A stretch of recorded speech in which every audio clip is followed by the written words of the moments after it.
All rise. Summit County Court of Common Pleas is now in session. The Honorable Judge Susan Baker Ross presiding. Thank you. You can be seated.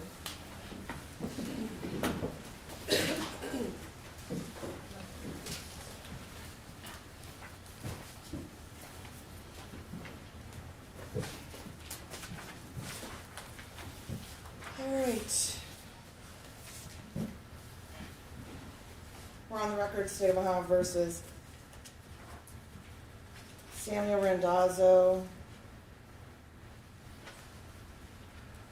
Michael Dowling, Charles Jones, IEU Ohio Administration Company LLC, and Sustainability Funding Alliance of Ohio Inc., CR 2024-02-0473A through E respectively. In the courtroom, we have, on behalf of the state, I'm just going to have you guys stand and introduce yourselves, please. Carol O'Brien, You're from the, Deputy Attorney General for Law Enforcement for the Ohio Attorney General. thank you. Good afternoon, Your Honor. Matthew Meyer on behalf of the State Principal Assistant Attorney General.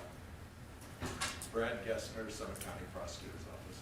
All right, thank you. On behalf of Mr. Randazzo, Good afternoon, Your Honor. On behalf of Mr. Randazzo, Richard Blake, McDonald Hopkins law firm, as well as IEU, Ohio Administration, and Sustainability Funding Alliance. all right, and as I mentioned, you'll file some sort of notice of appearance in this Will, case, sure. those two. Thank you. All right, on behalf of Mr. Dowling, Good afternoon, Your Honor. John McCaffrey with Tucker Ellis Law Firm in Cleveland. all right, and I believe you have another counsel here. Yes, good afternoon, Your Honor. Steve Grimes on behalf of Michael Dowling, Pro Op Penny. Okay. And then on behalf of Mr. Jones. Good afternoon, Your Honor. Carol Rendon, Baker Hostetler. On behalf of Mr. Jones, with me is Taylor Thompson, also from Baker Hostetler, and Noah Munier. Of the Noam on your law firm. All right, do we have, yes, do we have all counsel on the record now? Okay, very good. All righty, so we are here for arraignment. I think it's best in terms of the initial arraignment portion that we just do each of those individually. So on behalf of Mr. Randazzo, if you'd like to arraign your client. Good, Your Honor. We review the indictment. We plead not guilty to all counts that apply to all of my clients. All right, thank you. And in terms of for the two corporations, would you be also entering a plea for them? I'm so sorry. Yes. No, I didn't think to ask you. I realized you were representing all three, so go ahead. Yes, not guilty as well for both entities, and for the record, one of which is currently dissolved, so it's no longer in existence, but we still enter a not guilty on behalf of it. And for the record, which one of those is dissolved? That is IEU Ohio Administration. All right, thank you. Thank you. All righty. In terms of the arraignment portion for Mr. Dowling, Yes, Your Honor. We have had more than 24 hours notice of the indictment. We waive a reading of the indictment, and Mr. Dowling enters pleas of not guilty to each of the 12 counts that pertain to him. all right, thank you, sir. Finally, on behalf of Mr. Jones.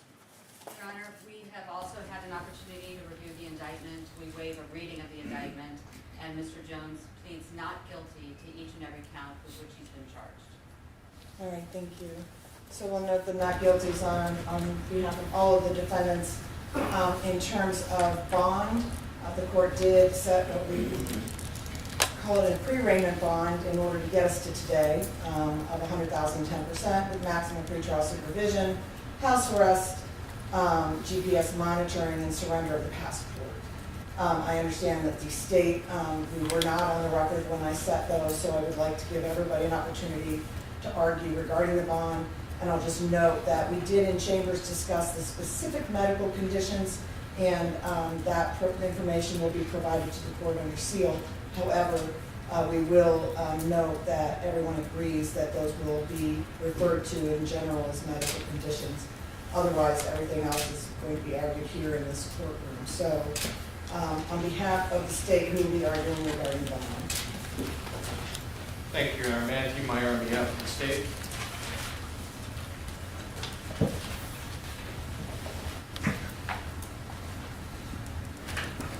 Your Honor, With leave of the court, could we address each defendant separately? Yes, please.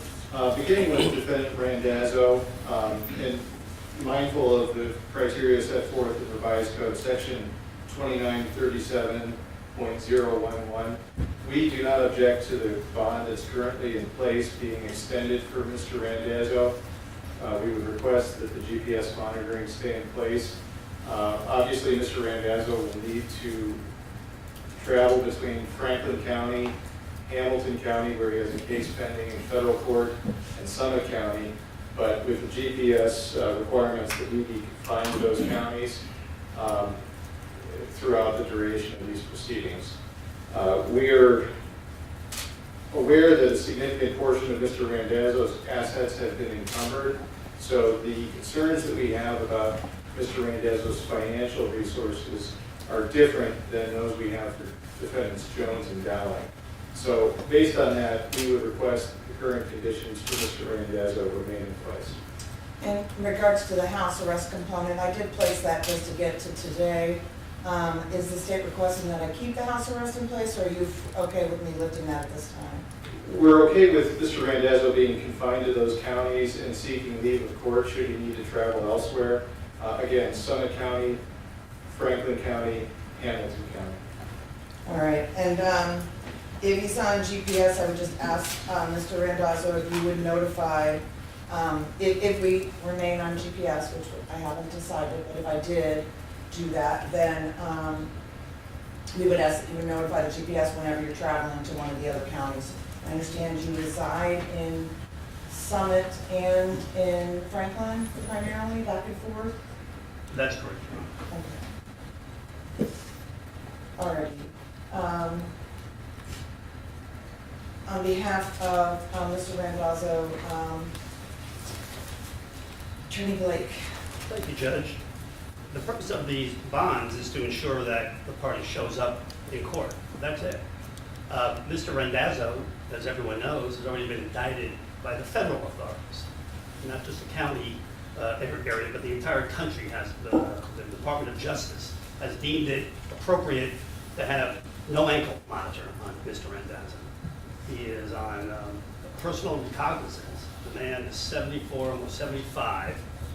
He's not going anywhere. There's absolutely no need whatsoever for an ankle bracelet on this man.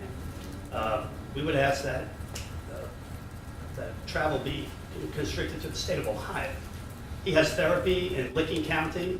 I am both in Cuyahoga, Geauga County, Lake County, where I would meet with him. It depends on the circumstances. They have to, each time he goes out of one of 3 counties, to ask for permission. If anything, that's just burdensome on the court, burdensome on the individuals, when there's no need for it. And again, he's in a unique situation, having already been reviewed, already been the analysis of his risk flight by the Department of Justice, by the federal authorities, have looked at it and said, in all reality, there is no issue here. He's going to show up. There's no politics involved. There's no nothing here. He's going to show up. So I would ask that the ankle monitor be removed, that the 10% of the $100,000 stay in place. And the state is correct. They've encumbered a significant amount of money. To do anything more than that, Judge, is just downright unnecessary punishment for a person who's been charged, but who's innocent until proven guilty. There's no need for him to have to wear that ankle bracelet whatsoever. Can I ask, what are the charges federally? What level of offense and what are the potential penalties in those cases, in that case? Those are having to deal. Sure. The charges are based upon very similar kinds of allegations, Your Honor. Related to very similar claims that are in the indictment before you. And what are the potential penalties? The federal government is seeking forfeiture. The penalties, 20 years. 20 years. 20 years. Yes, in yes, prison. yes. Thank you. So those are serious charges, and under those circumstances, we're already there with Mr. Randazzo. There's no need to encumber him. All right, thank you, sir. All right, thank you. Would you like to respond? Please, Your Honor. To the extent that Mr. Blake needs the benefit of Mr. Randazzo traveling to his locations in Geauga, Lake, or Cuyahoga, we don't object to that, provided Mr. Blake provides pretrial services with those locations. Our concern is risk of flight. And Mr. Randazzo in state court, the state of Ohio, the charges we are concerned with, faces charges that if convicted and sentenced, could send him to prison for decades, the rest of his natural life. So, trust me is not something the court should, view as currency in this court. The GPS monitoring will ensure his presence at trial, and that's why we ask that it continue. All right.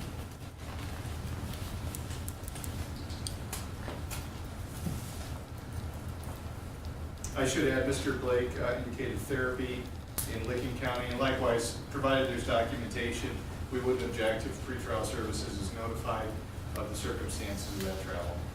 All right. Any final response?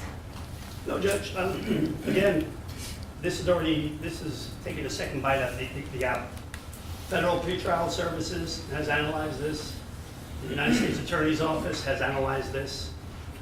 It's just not necessary. It's burdensome on Mr. Randazzo. It's burdensome on this court and the personnel to have another individual to have to say, I'm going somewhere. It's downright mean. It's just not necessary.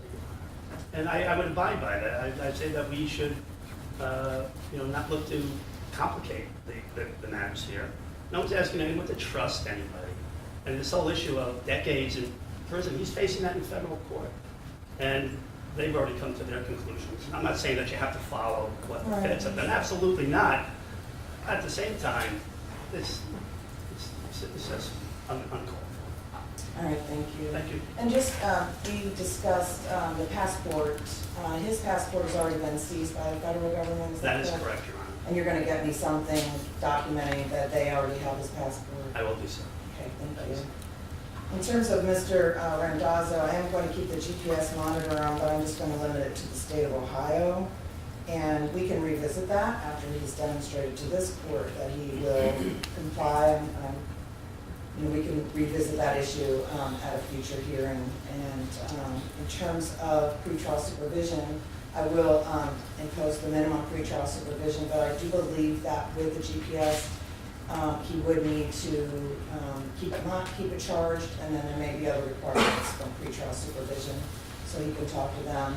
And certainly, once we get a little bit farther into the case, I will consider a modification beyond that. But for today, we will remove the house arrest. Okay. Right. Thank you. Thank you. Okay. In terms of Mr. Dowling, go ahead, Attorney Meyer.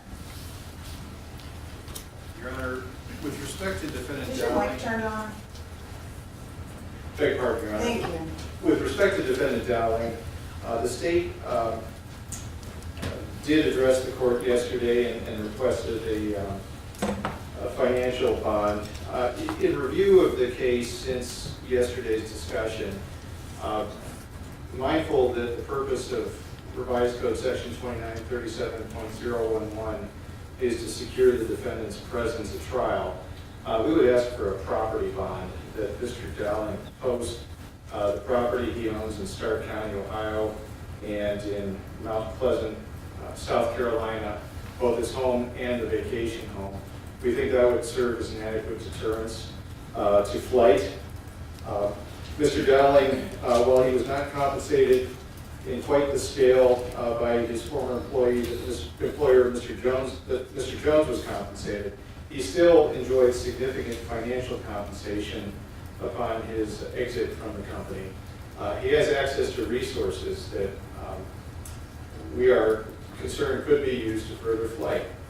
The strength of the evidence, which is another statutory factor, and with due respect to my friend for the defense, is something the court should consider. My friend for the defense indicated that this is an irresponsible accusation. We do not believe this is a $4.3 million coincidence. In fact, we have writings that indicate the defendant's mindset and intentions behind the actions described in the indictment. So the evidence is significant before you, and that is something that the court can and should consider with respect to flight risk. The defendant has substantial resources, and if his property is on the line, I think that would be an adequate deterrent to flight. All right, would the state consider a freeze for any sale of those properties while the case is pending and an alternative? Well, that would be one possibility. It doesn't remove the incentive to flee. He would lose those properties eventually. If he fled, then he would lose those properties. And so we would request that the GPS monitoring stay in place.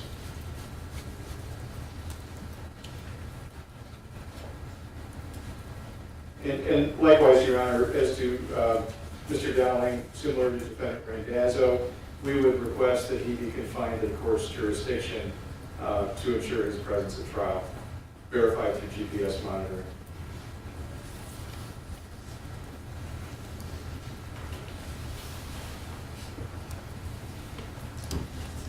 All right, Attorney McCaffrey? Thank you, Your Honor. Your Honor, as the court is fully aware, the court is mindful of imposing the least restrictive means upon which to ensure the defendant's appearance at any subsequent proceedings. Mr. Dowling fully intends to appear, Your Honor. He, as we discussed yesterday, the facts and circumstances that are alleged in this indictment are similar to at least 6 to 7 other similar civil cases. In fact, one of them is a civil case brought by the Attorney General's office. It is a RICO conspiracy case that was filed in 2020.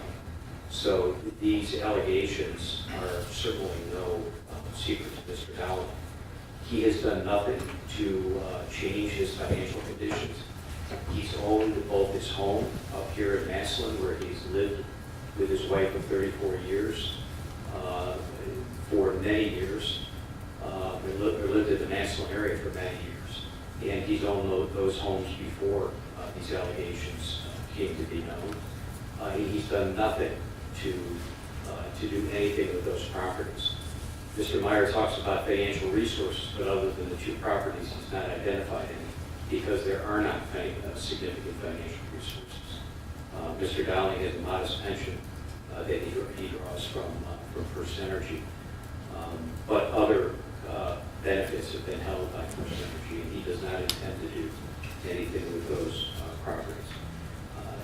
Your Honor, he's an Ohio resident. He surrendered his passport. He, as mentioned, his wife of 34 years. He also has a daughter and a son-in-law and a 3-year-old grandson that he is very much involved in the care of his grandson on a regular basis. He and his wife care for their grandson every week because both the daughter and son-in-law work. They live approximately 20 minutes, 30 minutes from the house. So if the court would be inclined to maintain the GPS monitor, we would ask for some ease of that so that he could go to watch his grandson or pick his son up and bring him to the house. Also, he needs to come up to Cleveland and see counsel. There may be occasions when he needs to get around to go to church, etc. Your Honor, he is not at all a polite risk, as I've indicated, and we'd ask that the court has already imposed a fairly significant and standard surety bond that's in place. He's posted that. We ask that that be maintained and that there be some easing of the electronic monitoring as requested. Thank you. In the RICO case, has there been any freeze of assets from the AG's office? There has not. No, there has been with respect to Mr. Randazzo, but he's the only defendant for whom there was any attempt made to freeze assets. All right. Sorry, so same prosecutor. AG Meyer. My only follow-up would be, to the extent there's representations about access to financial resources, if Mr. Dowling is taking the position that he does not have the millions of dollars that FirstEnergy paid him, that he be sworn in and say that on the record for himself. Response? Yeah, I mean, I see, the state has offered nothing beyond just talking about the property. He does not, he is not worked for FirstEnergy since October of 2020, so I'm not sure when the state claims that there are all these financial resources, exactly what Mr. Meyer is referring to. I know there's some benefits that have been frozen by FirstEnergy, and those are not available to him. Okay. I hear what the state is saying on this. However, I feel that the bond that's been set is going to be sufficient. I will remove the house arrest component, but again, I'm going to keep the GPS monitoring on at this time, and I'm going to restrict it to the state of Ohio, and that way you can travel to see counsel in Cleveland, family in Summit, and live in Stark, rather than setting off monitors because he goes, you know, into Portage County briefly on the highway or something. I just prefer to just leave it state of Ohio and keep it simple. Thank you. All right, thank you. All right, for Mr. Jones, AG Minor. So with respect to Defendant Jones, Your Honor, we do have significant concerns about flight. Mr. Jones has identified that he's a resident of Naples, Florida. That's a relatively short boat ride to a country with no extradition jurisdiction to the United States. And he also has access to substantial financial resources. And this one, I can state for the record, $55,934,142.77 was paid to him by FirstEnergy. So that amount is a staggering amount, and my friend for the defense yesterday suggested that this was a routine case. This is anything but a routine case. It is a question of access to resources that would enable flight and a significant incentive to flee. Mr. Jones, again, faces the prospect of spending the rest of his life in an Ohio State Penitentiary if convicted of these charges. He owns properties in Naples, Florida, as well as Summit County, Ohio. It's our understanding that the properties in Naples, Florida are valued at $9.4 million and $1.1 million respectively, and a property in Summit County valued at $1.3 million. Mr. Jones has, through counsel, taken the position that his need for medical treatment should allow him to travel freely to Florida and remain in Florida while this case is pending. The state takes strong exception with that.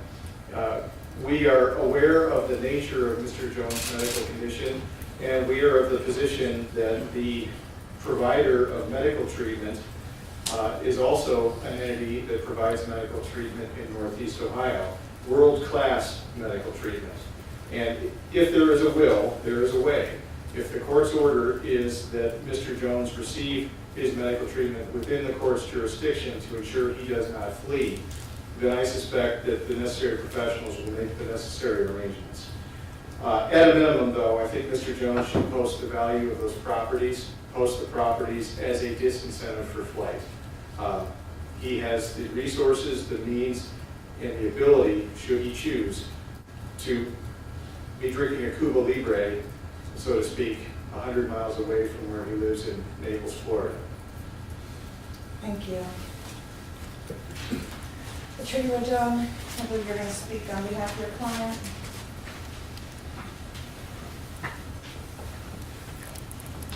Thank you, Your Honor. Carol Rendon, Mr. Jones.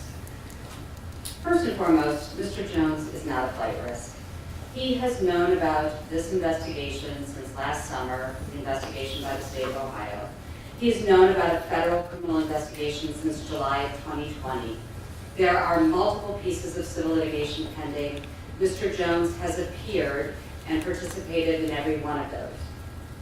He has known since the summer of 2020 the potential penalties if there was a criminal charge that he might face. He knows what the penalties are here. If he was going to flee, he would not have waited 3.5 years, Your Honor.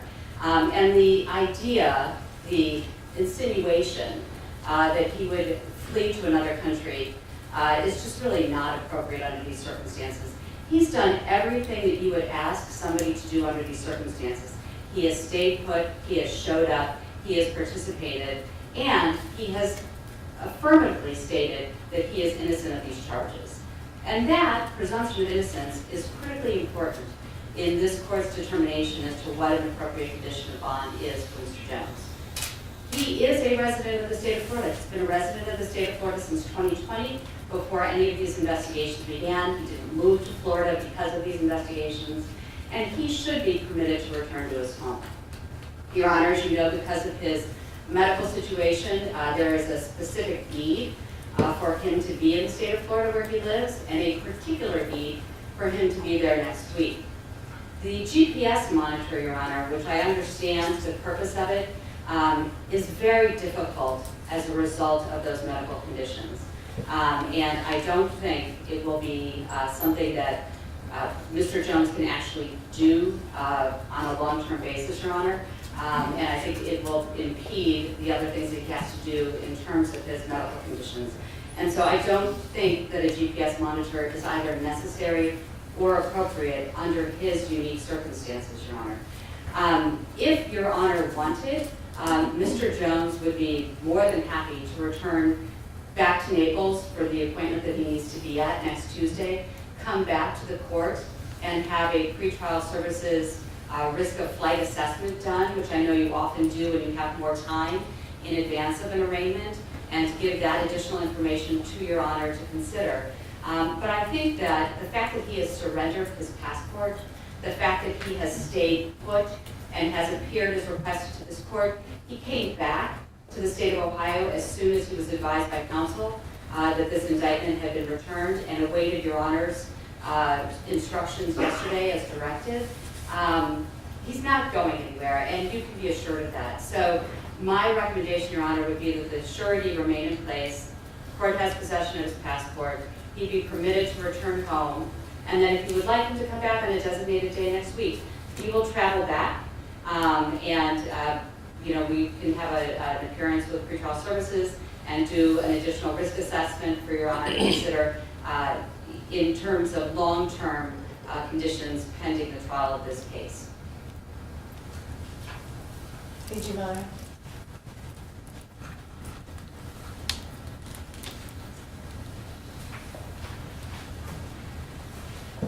Thank you, Your Honor. Matthew Meyer on behalf of the state. With respect to the issue of the medical complications and GPS monitoring, it's my understanding that the device can be installed, for instance, on an arm, and I'd ask the court to keep the GPS monitoring in place.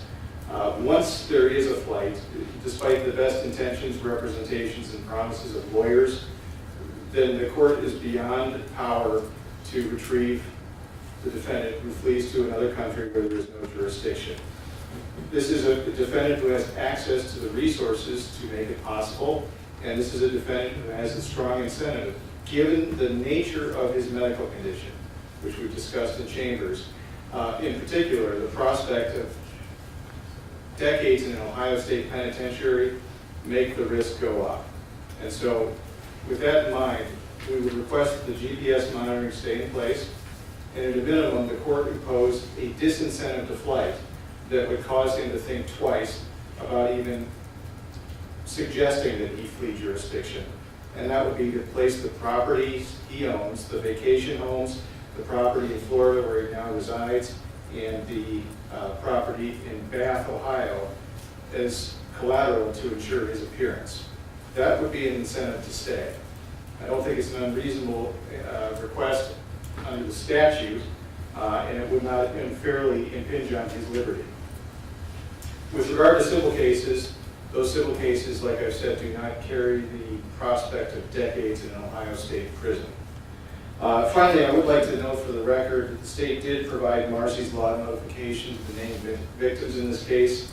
FirstEnergy Corporation has been provided notice and has a representative here today, and the industrial energy users of Ohio have likewise been provided with notice. It's my understanding that neither of them intend to make any statement today. Thank you, I appreciate you getting that on the record. Final?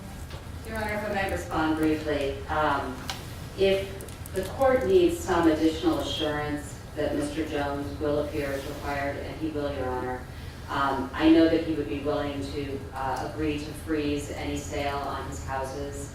I think he would even be willing to put up one of his houses as surety if that would assist the court, because the GPS really is not, it's going to be so difficult for him physically. Whether it's on his ankle or on his arm, it doesn't matter. It is going to have a negative impact on his health and his medical condition. And so if the state thinks that that's going to keep him here, they don't need it to keep him here, we would be willing to do that, Your Honor, so that he doesn't have to wear the GPS monitor. Okay. The purpose of bond is not only to ensure that someone will get to court, but also, have to take into account their risk of flight. And certainly, someone living in Florida is a very different risk than someone living in Ohio. At this point in time, I am going to limit Mr. Jones to the state of Ohio, and I'm going to keep the GPS on. I will allow them to move it to his arm, and I will ask you to contact the Cleveland Clinic and see if they can manage to get that treatment done up here with a week's notice. And if not, if Cleveland Clinic gives me a letter that says he needs to go down there to do that, then I'll allow him to travel down to get that and come back up to Summit County. But for now, while this is pending, I don't want him that far away from us. That doesn't feel appropriate right now. And then I'll also order a freeze on the sale of his home here in Summit County. We can discuss further bond conditions as the case progresses, as I've indicated previously. ARM is not an option for GPS. I was wondering that. There are some devices that are like a watch, but I don't think we have those here in Summit County. So, Attorney Munyer, you seem ready to say something, please. Judge, I believe there is a handheld unit that you can carry with him. It's not attached to his body. Am I correct in that? I think they have that through pre-trial. They might. If they do, I would be satisfied with that for now, just so that I don't want to cause any additional medical issues for him. However, I have a duty to the state of Ohio to make sure that I ensure his presence in court throughout this proceeding.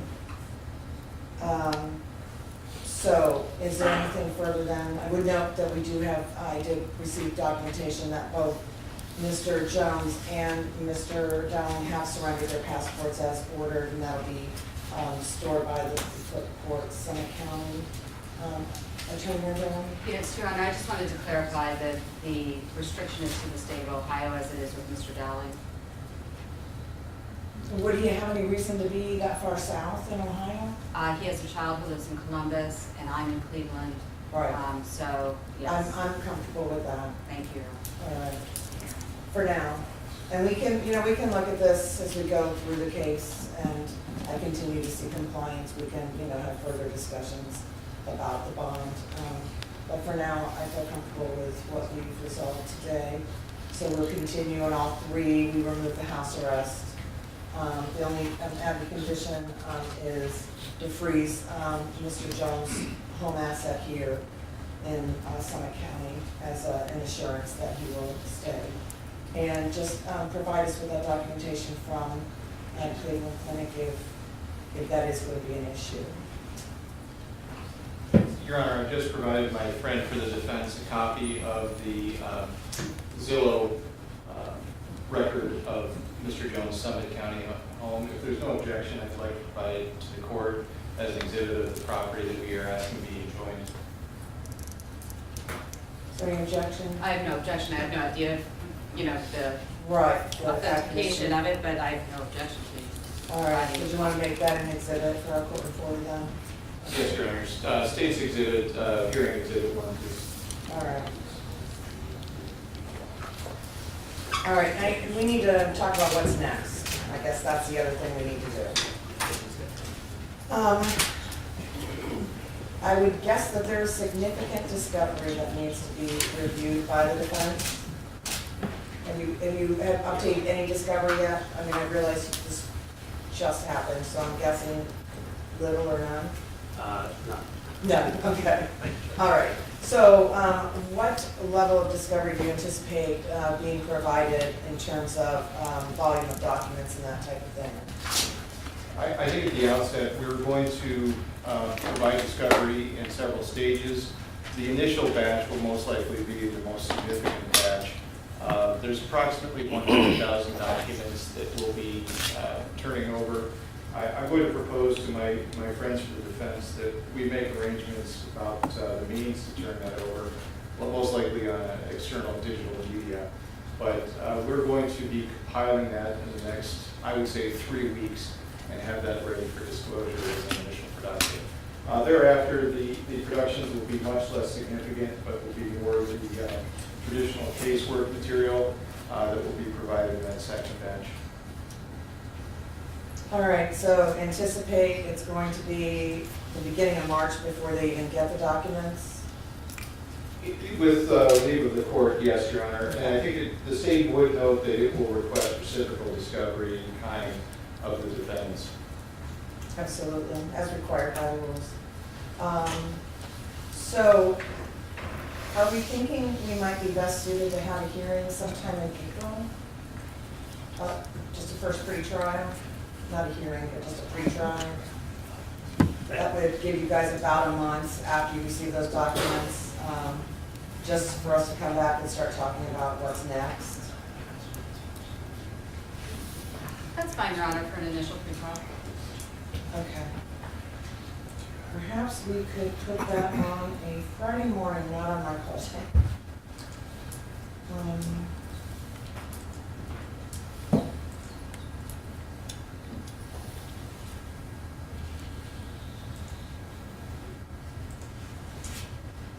Is everyone okay with Zoom for a hearing as far as that pretrial?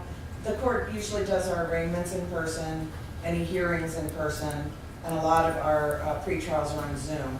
However, if the parties don't wish for them to be in Zoom, obviously I don't have a problem putting people in the courtroom, so. Does anyone object to Zoom? Let's put it that way. Not on behalf of the state, Your Honor. This would be counsel only, Your Honor. No, the pretrials, we actually have the parties there just so that I lay eyes on them regularly. Yeah. But that would be on Zoom. Excuse me, Your Honor. No objection on behalf of Mr. Jones. All right. No objection, Your All Honor. right. Thank you. So let's schedule a Zoom hearing in about 2 months then. So that would be around April 12th.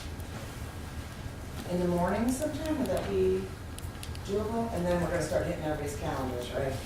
I would only ask, Your Honor, I am in a trial in Cuyahoga County that will probably go through the middle of April.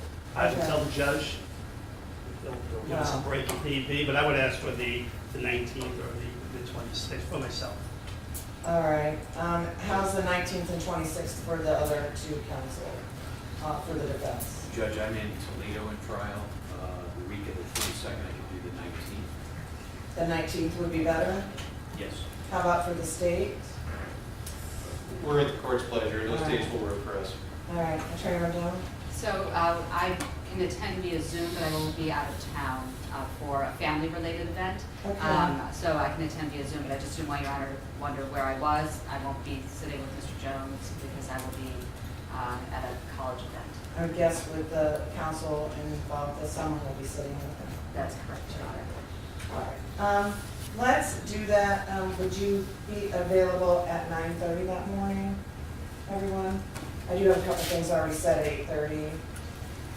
All right, so we'll set it for April 19th at 9:30 for a Zoom hearing. And if there's any issues that come up before then, any motions that are filed, I can set hearings accordingly, obviously, with the coordination of calendars being what they are. Anything further for the record at this time? Not on behalf of the state of Ohio, Your Honor. Nothing on behalf of Mr. Randazzo. Thank you. Nothing further, Your Honor. Thank you.